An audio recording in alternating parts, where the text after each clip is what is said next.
Hello बच्चों, आपका अपने इस चैनल जीसी पॉइंट पर एक बार फिर से स्वागत है। तो बच्चों, आज मैं आपके लिए 12 का एक वीडियो लेकर आया हूँ। सबसे पहले हम लोग स्टार्ट करते हैं कक्षा 12 का पहला चैप्टर सॉलिड स्टेट यानी ठोस अवस्था। तो बच्चों, ये पहला चैप्टर है, तो इसको हम लोग समझते हैं और जानते हैं। तो देखिए, ठोस अवस्था। तो ठोस अवस्था यानी क्या होती है, सबसे पहले हम लोग परिभाषा देखेंगे। ठोस अवस्था, ठोस अवस्था। तो बच्चों देखिए, इसमें देखते हैं पदार्थ, पदार्थ की वह अवस्था, वह अवस्था जिसमें पदार्थ के अवयवी कण,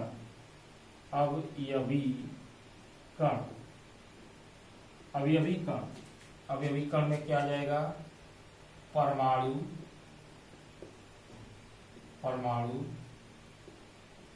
अणु, आयन, ठीक है। एक निश्चित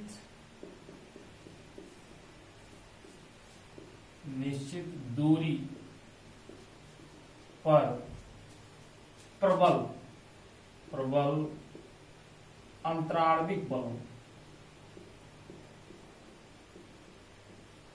अंतराण्विक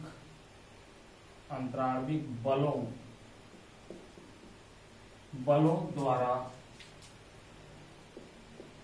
द्वारा समृद्ध संकुलित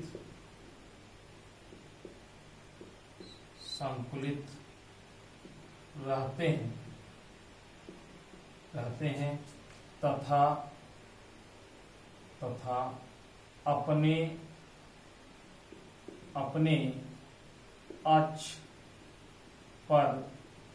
अपने अक्ष पर ही दोलन या गति करते हैं।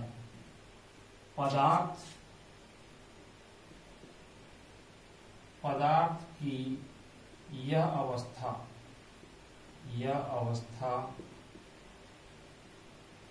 ठोस अवस्था कहलाती है। ठोस अवस्था कहलाती है। तो बच्चों देखिए, पदार्थ की वह अवस्था जिसमें पदार्थ के अवयवी कण, परमाणु, अणु, आयन एक निश्चित दूरी पर प्रबल अंतराण्विक बलों द्वारा समृद्ध संकुलित रहते हैं तथा अपने अक्ष पर ही दोलन या गति करते हैं। पदार्थ की यह अवस्था ठोस अवस्था कहलाती है। तो बच्चों, ठोस के बारे में बहुत सी है जो छोटी क्लासों में पढ़ी जाती है, मगर एक उच्चतम परिभाषा कक्षा 12 के हिसाब से एक ये रखी जाती है। तो बच्चों, ये तो ठोस की परिभाषा हो गई। ठोस जो है, यहाँ पर बच्चों कई प्रकार से हम लोग देखते हैं अपने आसपास, परंतु ठोस को दो भागों में बांटा जाता है। तो देखिए, ठोस क्या होते हैं? ठोस दो प्रकार से होंगे। तो ठोस एक बच्चों जो होगा उसे कहेंगे क्रिस्टलीय ठोस,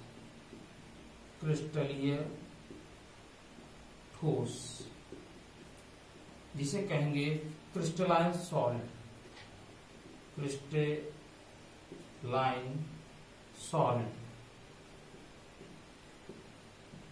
दूसरा बच्चों हो जाएगा अक्रिस्टलीय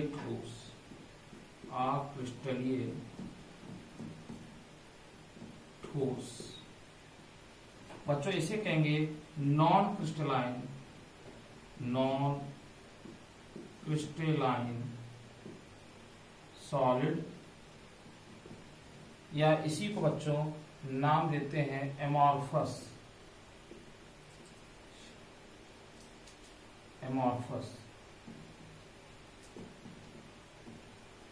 एमॉर्फस सॉलिड या इसी को नाम देते हैं स्यूडो सॉलिड। स्यूडो सॉलिड कई तरीके से नामों से इसको जाना जाता है। तो बच्चों ठोस की दो कैटेगरी हो गई है, यानी एक होता है क्रिस्टलीय ठोस और दूसरा बच्चों होता है अक्रिस्टलीय ठोस, जिसे कहते हैं नॉन क्रिस्टलाइन सॉलिड या एमॉर्फस सॉलिड या स्यूडो सॉलिड कहते हैं। तो बच्चों ये अपने लक्षणों के आधार पर अलग अलग दो प्रकार से डिवाइड होते हैं, ठीक है। तो बच्चों इसको सबसे पहले जानते हैं कि क्रिस्टलाइन सॉलिड यानी क्रिस्टलीय ठोस क्या होता है और फिर ये क्या होता है, यानी एक को समझ लेंगे दूसरा आसानी से आ सकता है, यानी दोनों में अंतर हो जाए। तो बच्चों देखिए क्रिस्टलाइन सॉलिड, तो क्रिस्टलाइन सॉलिड में क्या होता है बच्चों कि इसमें जो पदार्थ के कण होते हैं वह एक निश्चित दूरी पर होते हैं, एक निश्चित दूरी पर व्यवस्थित होते हैं और इस तरीके की जो व्यवस्था होती है बच्चों इसको हम लोग बोलते हैं दीर्घपरास व्यवस्था, यानी दीर्घपरास व्यवस्था लॉन्ग रेंज ऑर्डर। यानी अगर इसके कुछ पॉइंट्स की अगर बात की जाए तो देखिए इसमें क्या क्या पॉइंट्स हो सकते हैं, मैं यहाँ पर ये इनको लिख रहा हूँ, ठीक है। तो देखिए इसमें दीर्घपरास व्यवस्था,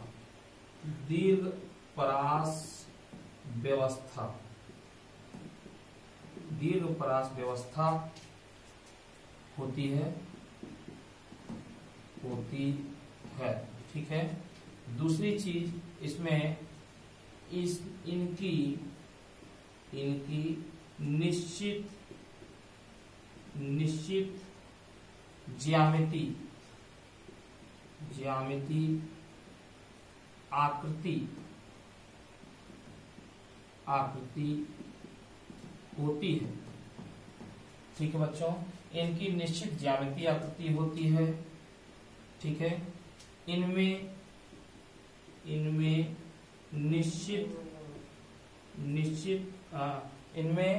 जो है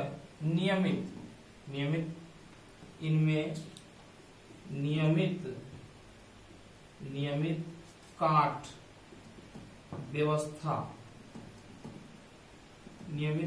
व्यवस्था होती है।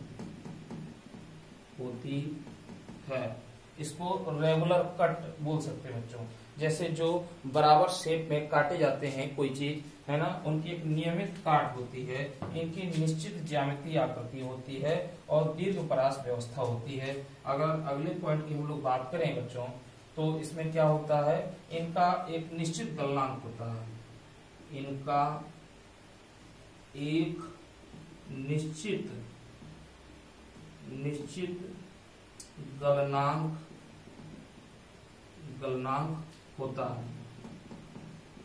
होता है। तो बच्चों ये कुछ मुख्य पॉइंट्स मैं आपको बता रहा हूं, ठीक है। जो मेन पॉइंट्स है मैं आपको यहाँ पर वो दिखा रहा हूं। तो ये इनके होते हैं, ठीक है।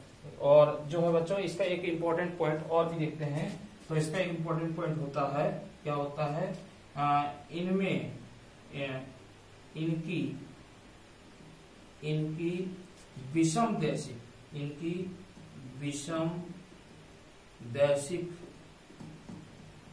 विषमदैशिक प्रकृति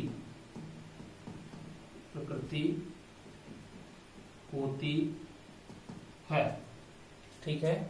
तो इसको बोलते हैं एनाइसोट्रॉपिक।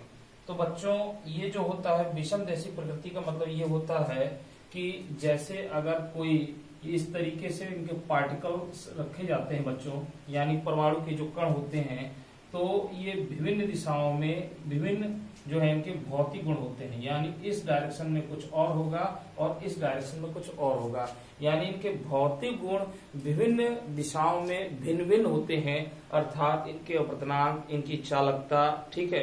तो इस प्रकार के जो भौतिक गुण होते हैं अलग अलग दिशाओं में अलग अलग प्रकार के होते हैं। इसी प्रॉपर्टीज को हम लोग कहते हैं विषमदैशिक प्रकृति। क्या कहते हैं? विषमदैशिक प्रकृति।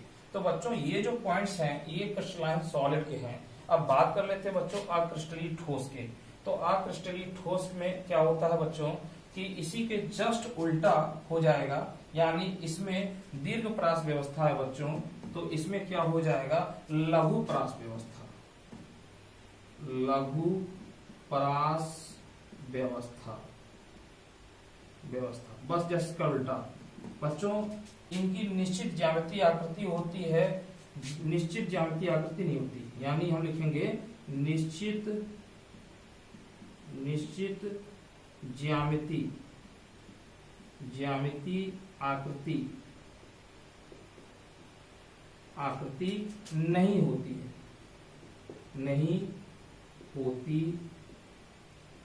है। और दूसरा बच्चों तीसरा, इनकी नियमित काट होती है, तो इसमें नियमित काट व्यवस्था नहीं होती। ठीक है, नियमित काट व्यवस्था नहीं होती है। और अगला बच्चों, इसमें इनका एक निश्चित गलनांक होता है, निश्चित गलनांक नहीं होता, यानी इसका उल्टा हो जाएगा, निश्चित गलनांक नहीं होता है। ठीक है। और बच्चों इनकी विषमदैशिक प्रकृति होती है, तो इनका हो जाएगा समदैशिक प्रकृति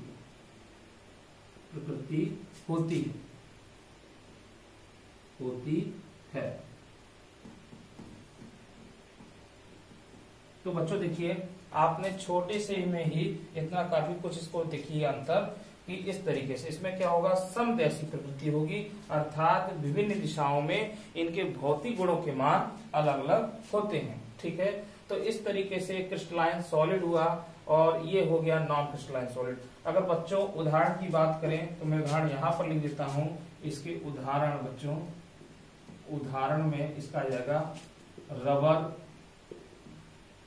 प्लास्टिक,